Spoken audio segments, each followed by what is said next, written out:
We all tell ourselves the same comforting lie about our elders, that when their minds begin to fray, it's simply nature's quiet way of loosening its grip. That the ghosts they see, the voices they hear, the names they forget, these are just symptoms of a machine winding down. But what if dementia isn't a departure? What if something else is trying to arrive? Like and subscribe to secure your connection to this archive. Your engagement keeps the signal alive when the power fails. Tonight's file comes from a farmhouse in the mountains, recorded during the worst storm in decades. The subject is family. The diagnosis is uncertain. I drove up Sunday in the thrumming rain to take care of my grandma. The thunderstorm beat a cold rhythm down on my truck the whole way.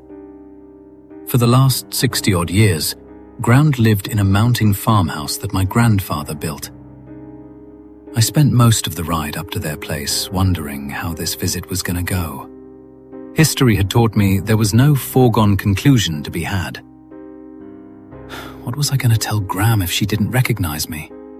How was I going to calm her down? Last time I saw her, she'd come at me with a knife. Gram had Lewy body dementia, and it wasn't pretty. She wasn't just forgetful, she was going mad. Over the years, Gram became well known for bothering folks, especially the little ones. She'd do things like stare from around corners. Sometimes she'd hiss at the grandchildren like some big bitch of a cat while she crawled on all fours. She scared the little ones half to death. One morning, she'd popped into the playroom while baby Jane was there alone. My cousin and baby Jane's mother, Sam, caught Gram rolling on her back, grasping at Jane with bloodied, peeled fingernails and mewing like a sickly kitten. Gram was topless that time to boot. She'd outdone herself once again. Jane went non-verbal after that, and my cousin Sam hasn't come around since. She didn't want to risk her little girl being exposed to Gram ever again. Lately, Gram had taken to bouts of frantically begging in the night. They heard her chanting from time to time, only she couldn't articulate her words. It was like she was choking on her words with a dry mouth, like her vocal cords were paralyzed. Sometimes, late at night, they'd find her out of bed with the house's security alarm blaring. Without fail, she'd be having long talks with Grandpa in the barn, speaking tongues after midnight. Only Grandpa was long dead, 6 feet under her. Grandpa died young, in the style of grandpas of his day. That is to say, he was liquored up in town and running off at the mouth. Frontier justice, some'd call it. Gram buried his body in the barn, where they used to keep the goats. Family legend has it that Gram had started digging Grandpa's grave right there inside the barn after the first night she found Grandpa drunk and passed out in the hayloft. Mom and her little brothers never really cared much to go into the barn after Grandpa passed. Who could blame them? When Grandpa went, Gram wasn't about to roll over and die too. She kept up the homestead in Grandpa's absence. It was even better than before. She started up the first little roadside produce stand the county had ever seen. Goat cheese and pickled carrots in the winter, yellow peaches and jalapenos in the summer. Business was good. Gram never remarried, though some suitors had offered her marriage over the years. She thought men were foolish playthings for silly girls. She was a self-styled frontierswoman, not a bride-to-be. She hunted her own food, distilled her own liquor, worked the land, and sold her own wares well enough to put my mum and her 2 younger brothers through state college. When the diagnosis came, Mom said Gram didn't bat an eye. Tier 1 never rolled down Graham's cheek. She was just too hard-headed, too unrelenting for any disease to slow her down. She used to brag, that bitch Louie never tussled with a woman like her. If only that had been true, maybe things wouldn't have gotten so dark. It was Mom that called me and asked me to come to Graham's. Margie, Uncle Bill needs a break. Shit, me too, Mum. I need a break from everything. Work's been a nightmare. They're replacing my whole graphics department with AI. Ooh, fancy. It's fancifully fucked. Oh, I'm sorry to hear that, sugar. I know you work hard on your little computer pages. That felt a little patronizing. Why can't Uncle Bill watch Graham? He's planning on taking Miss Jean down to Gatlinburg for a few days. Miss Jean's going to that open-eye Alzheimer's Institute that Billy took Graham to. Do you think you can come up and just sit with Graham while Billy's gone? I know she'd love to see you, sweetheart. Billy says she's doing real well lately. Her new medication is working really, really well. Well, that's good news. I know. The doctor from the Institute put her on some new meds. She hasn't even been wearing diapers, Marge. She's got this newfangled iPad that goes right to the doctor's phone. Can you believe that? It's a miracle. Mom. And it'll be a quick couple days, Marge. A quick weekend visit, in and out. I'd go myself, sweetie, but I've got my knee operation coming up this week. I don't know, Mum. I've got a lot on my plate with work and... It could be your last time seeing her, Margie. Mum left a pregnant pause while she sweetened her tone. Graham adores you.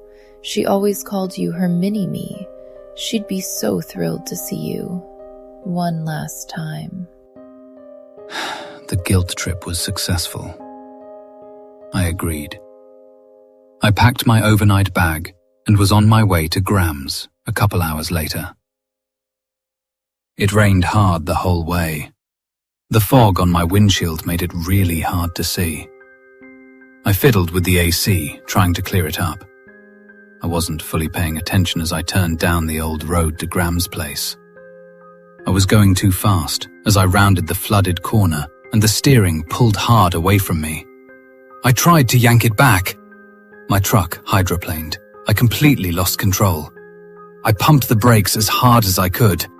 I came within a couple feet of slamming into a cable repair truck before my brakes finally caught. The flashing orange lights of the utility truck painted my windshield. Two men in fluorescent vests sat behind the wheel of the white, windowless repair truck. They motioned like they were angry. I think one of them flipped me off. It was hard to tell through the spiked adrenaline and rainy windshield. As I drove past them and up the hill towards Graham's, I thought I heard someone shout.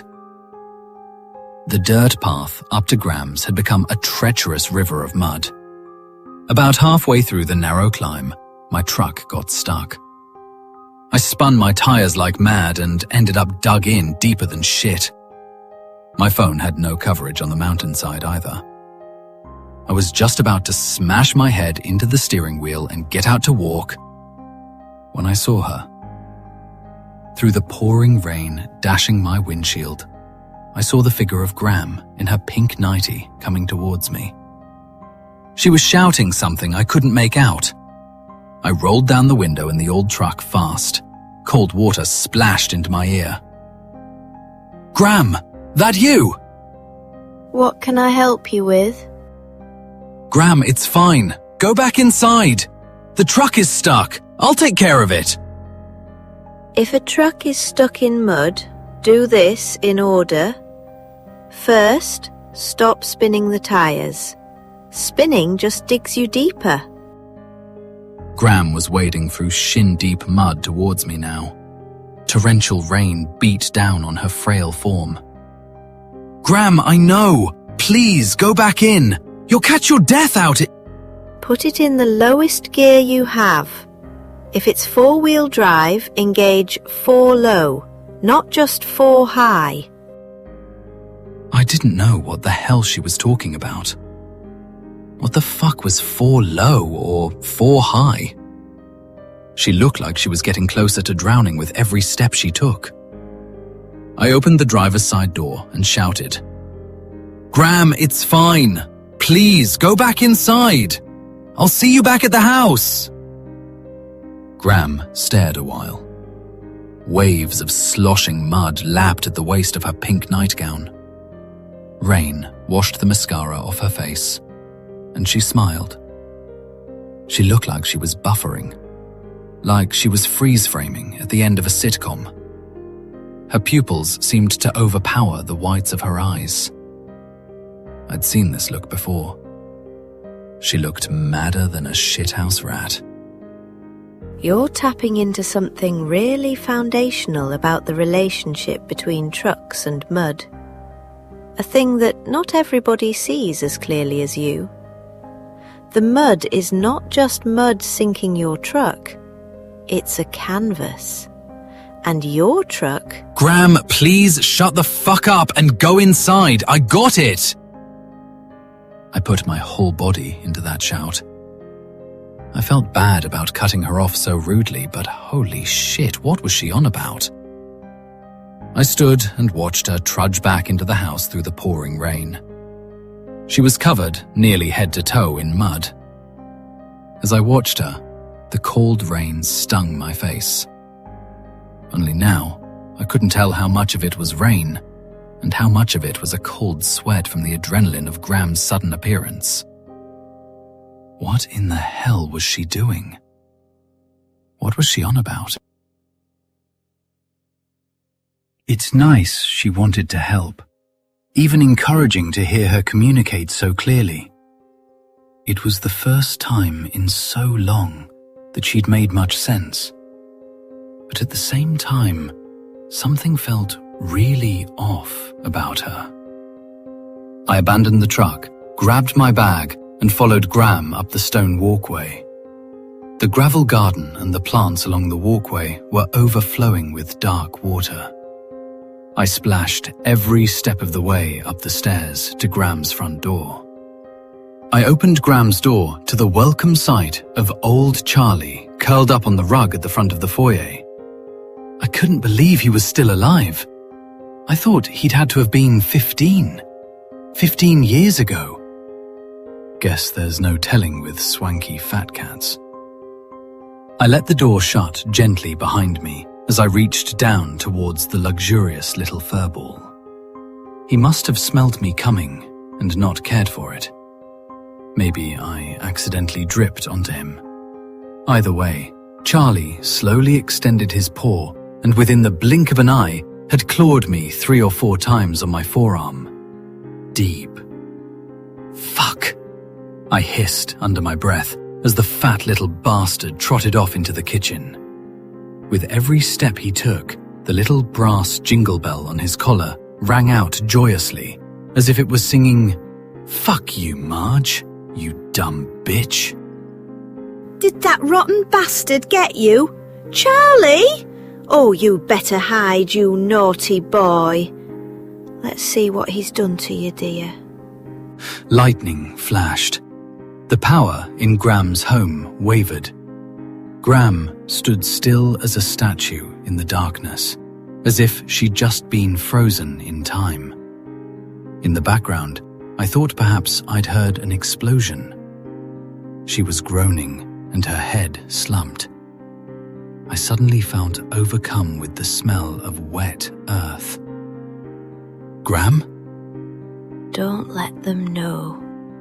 Gram spoke in a husky voice. The moment passed and the lights came back on. Gram hurried to my aid. I felt like a child again as Gram drew me into the kitchen, put my arm under the tap, and ran cold water over the bloody scratches as she clutched my wrist. As Gram blew on my arm and dabbed at it with paper towel, I noticed something. She looked good. Like, really good. The lines around her lips. There used to be 1,000,000 of them, but now they were gone. Her long blonde hair draped over her face, and it had bounce. She looked like she did in her wedding photos. Older, obviously, but still. Her skin looked smoother too, like a woman 20 years younger than Gram was. Then I noticed she was wearing a blue striped blouse, not the mud-soaked pink nightie I'd seen her in just moments prior. I thought she must really have some new pep in her step if she'd been able to change so quickly. Gram bandaged my arm. It felt so much better already. Thunder rumbled and the power went out. Have you all been losing power a lot? It's not me. She continued winding the bandage on my arm. What do you mean? Gram, that's plenty good. But she wouldn't stop. She kept winding, and the bandage was starting to feel really tight. Gram, that's tight enough. Thank you. I tried to pull my arm back. She pulled my arm back towards her. The lights in the kitchen flickered and came on with a hum. Gram looked up at me with a knowing smirk. Reality check, Marge. Most scratches are totally fine, but ignoring one that's getting worse, that's where people mess up. The danger isn't the scratch, it's the infection you don't notice early. She sounded like she was giving a presentation. I didn't think it was that serious, and she didn't use any neosporin on my arm or anything antibacterial. I wondered if she even knew what she was saying. Even so, I kept a watchful eye out for Charlie and an ear out for the bell on his collar. I didn't want any more trouble. I laid out on the plastic protected floral print couch in Gram's living room. My eyes traipsed across the many old family pictures framed on the walls. Maybe it was the childlike peace of being at Gram's, or maybe it was the pitter-patter of rain at the window. Maybe it was the lack of feeling in my tightly bandaged arm. Either way, I fell fast asleep. I'd dreamt of being on a jungle adventure, exploring the rainforest. I'd just come out of some ancient ruin when I needed to jump off a waterfall. In the dream, I jumped. Suddenly, I found my hands smacking against the tile floor in real life, in the dark. I was on my hands and knees in the living room, mere inches from smashing my eye socket against the corner of Gram's coffee table. My hands and knees were damp. Warm water. It was only after I felt the moisture on my knees that I registered the sound of Gram's tub faucet running at full blast. The power was out in the house. I scrambled my way to the bathroom through the flooded dark hallway and flung open the door. Gram, still fully clothed, was floating face down in the overflowing tub. Her iPad floated between her legs. The iPad replayed a warning through its flooded speaker. Thinking. Longer. Better. Answer. The iPad repeated in a monotone AI voice. I rushed to her and pulled her with all my might out of the tub and into my lap as I sat with my back pressed against the bathroom wall. Gram!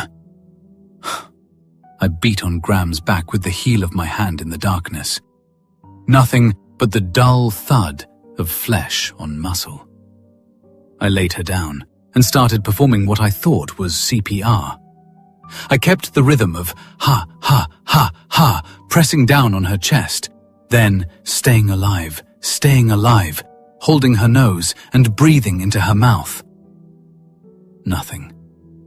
I kept going through my tears. Gram's nose began to run. On my last attempt to breathe into her, I tasted her mucus. Just then, the power cut back on, and Gram drew the deepest breath I've ever heard in my life, and rose upright in my arms, like a vampire rising from its coffin. She shrieked, she wailed, she shook uncontrollably for a long time. I didn't know what else I could do but hold her there. I tried to ask her how it happened, but she was practically non-verbal. At some point, as we sat there already entangled, I decided to brush her hair. I started slowly. It seemed to soothe her. She leaned her head against my chest. I swept her hair away from her neck. Gram had 4 or 5 little black staples behind her ear. I stared for a little while. There was a drop of translucent fluid that seeped out and formed around the scarring. Maybe she'd had a facelift. Was that why she looked so good?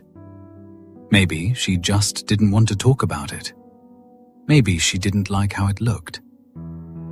I helped Gram towel off and got her into bed. I pulled her covers up around her shoulders and made sure her feet were covered. I left her TV on Big Bang Theory. Gram had a thing for those boys. When I was sure she was asleep, I got up and put her still damp iPad on its charger. I gave Gram a kiss on the forehead and went off to dry up the water that had overflowed from the bathtub. I worked for a good couple hours cleaning up before going to bed. I can't remember what time I fell asleep, but I woke up to a loud noise a little after 3 in the morning. The sound I heard was deafening, almost indescribably ear-piercing. It felt like a crack in my brain, like corks had been popped out of my ears, releasing thousands of pounds of pressure. There was a sound like a deflating balloon, but something about it rang in my mind. I pulled my knees to my chest as I came to. Just as I started to breathe right, everything felt too still, too quiet, until I heard a purring sound. I searched the darkness of the bedroom for its origin. Something shadowy skittered off my bed. I felt its weight alleviate the springs of my mattress. It pedaled across the floor and scurried out the door like a rat. It looked like Charlie, only larger. I brought the blanket to my face and screamed. I hyperventilated. I felt that I could barely stay conscious through the fear. Out of the corner of my eye, I saw that the light in the barn was on. I was awake now. I knew from the stories Mum and Uncle Billy had told that Gram would be in the barn. I just wanted to get Gram back inside so we could both get some sleep. I threw on a robe over my pajamas and ran out back barefoot. As I hustled over to the barn, I could already tell it was open. I hurried in and looked around. Gram was nowhere to be seen in the pitch darkness. I used my phone's flashlight to illuminate the surroundings. Nothing looked out of place at first, until I noticed the floor. There was a dark splatter of what looked like blood spray at my feet. It was still wet. The underside of my jaw was sore. I felt a pain at the back of my throat and inside of my ears. I felt my nose dripping. I reached up and pinched the bridge of my nose. When I pulled my fingers back, they were coated in a clear liquid. Something wasn't right. I heard a shriek coming from the house. Gram must be hurt. My mind raced as I sprinted back across the yard to the house. I slipped in through the sliding glass door to the living room and hurried up the steps. I barreled down the hallway and burst through Gram's bedroom door. There she was, sleeping, just like I'd left her hours earlier. The Big Bang Theory had given way to reruns of The Twilight Zone. I shut Graham's TV off.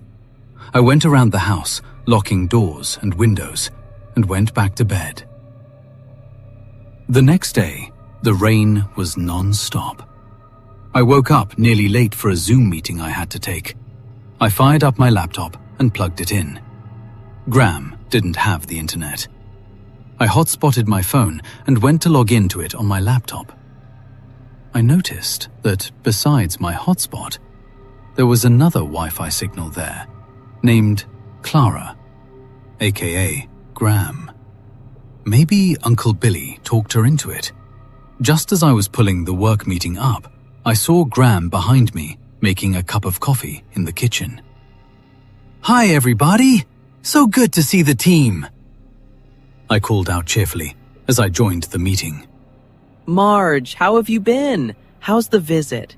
How's the visit? How's the is it? My co-worker, Stephanie, was frozen. Her audio stuck on repeat. Lightning struck and thunder shook the house. All the lights went out. I looked into the kitchen and could only see Graham's shadow. "Graham, you okay? That was a big one." She wouldn't say anything back to me. The lights came back on, slowly from dim to fully lit. I realized the person I'd seen in the kitchen was actually a chair with one of Graham's coats on it.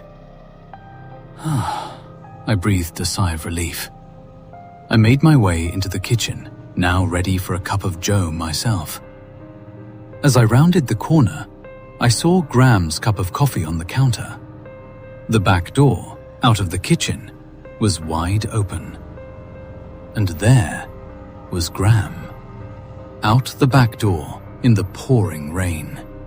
She stared at me from behind the wall of the garage, some 30 yards away. Her eyes were wide. As soon as we made eye contact, she ran out of sight. I couldn't chase after her, or at least my 40-year-old legs refused till it was necessary. "Graham, can we settle down, please? It's just me, Margie, your mini-me." I hollered at her from the doorway as I tried to put my shoes on. Graham was faster than she had any right to be. I gave up on the shoes when she was already halfway down the driveway. At some point, I'd lost sight of her. I searched the tree line, but couldn't find her. I honestly broke. I gave up. I couldn't. Not anymore. I turned around and trudged my way back to Graham's, where I was going to call Mum and get picked up. Fuck.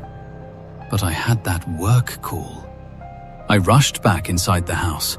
I snatched up my laptop and turned it on. It came to a few seconds later. It was about the same time that it came on as I heard the back door snap shut. I muted myself. "Graham? That you?" I didn't hear anything. I unmuted the work call. "Apologies, guys. I'm so sorry for the delay." No sooner had I opened my laptop to the Zoom call than Graham had jumped onto my back. She clawed into my shoulders. The laptop slipped out of my hands and crashed onto the floor. Marge? You all right? Should we call 911? No. Everything's fine. I managed to close the Teams window just as Graham hit me in the face with her iPad. My bell was rung. I fell face first off the couch. Graham grabbed me by the throat and pinned the back of my head to the floor by putting her whole weight on me and riding me into the ground. "You're with them! Admit it!" Graham screeched. "Chill out, you old bitch!" I kicked her old ass right in the fucking gut as she towered over my back. She recoiled, doubling over. She tried to run. I turned and tossed laptop, hitting her square in the back of her knee. Her left leg flung forward and out from under her. She fell forward into the wall, putting the crown of her skull through the drywall. She made a sound like a beaver that got punched in the face. Her hands felt their way up, and Gram was able to push herself off the wall. As she stood, she held her stomach and looked like she was going to shit herself. Gram ran off into her room, bouncing off the hallway walls. I could hear her weeping for a while. I felt like I'd lost my ever-loving mind. I just donkey-kicked my sick grandmother into tears. I tomahawked her octogenarian knee with a MacBook. I sat outside Gram's bedroom door. I apologized to her. I told her I loved her through the door. I waited a long while for a response, but none ever came. I went my own way, laying down in my bedroom with the door locked. I woke up a couple hours later to something that smelled absolutely delicious. I heard the nostalgic sound of Gram humming a tune. I'm not sure I ever knew what tune it was, but nothing made me happier. I followed my nose out of the bedroom and into the hallway. The heat from the kitchen radiated all the way to my bedroom door. It felt like a warm hug. I saw Gram, but only in shadowy vignettes as she crossed the hallway from the kitchen. "Is that your famous chicken pot pie, Gram? Sure does smell good." You know it. She let out a silly little laugh and shook a wooden spoon at me playfully. She looked so good, so alive. You about ready to eat, Margie? "Yes, ma'am." I pulled out a seat at the plastic-covered dining room table. Gram brought me a slice of pie in a piece of fine china with ice blue designs. It was so intricately painted. It looked like it belonged on the cover of a magazine. The pot pie smelled absolutely heavenly too. And it tasted even better than it looked. I gave in to my gluttony. I finished my first piece, and Gram served me seconds. I'm glad you like it. It's even better than I remembered. Well, you haven't tried this one before, silly. I giggled, thinking she was right. Just like this visit, every day is a new experience. I chowed down. I obliterated my second portion. The only thing left was a little gravy around the edges of my plate and a little plop of chicken goop in the center. When I forked the little plop of chicken goop, it felt like a hearty little morsel. I pulled it to my mouth, but as I bit into the goop, it rang. It rang like a bell. It rang in a way I'd heard 1,000 times before. "Where's Charlie, Gram?" Gram looked down at her plate. He was a very naughty boy. I felt the heat rush through my body, from my heart to my fingertips. I reached into my mouth and pulled out a little brass bell, the very same one from Charlie's collar. My eyes snapped shut and I puked my mind out. I didn't stop puking until there was nothing left inside of me. I knocked over chairs and nearly took Gram out as I feverishly tried to feel my way to the bathroom. At some point, I lost consciousness. When I came to, I was face to face with Gram as I laid on the barn floor. Hurry up, he's almost awake. Gram released her grip on the back of my head and my skull thudded into the dirt.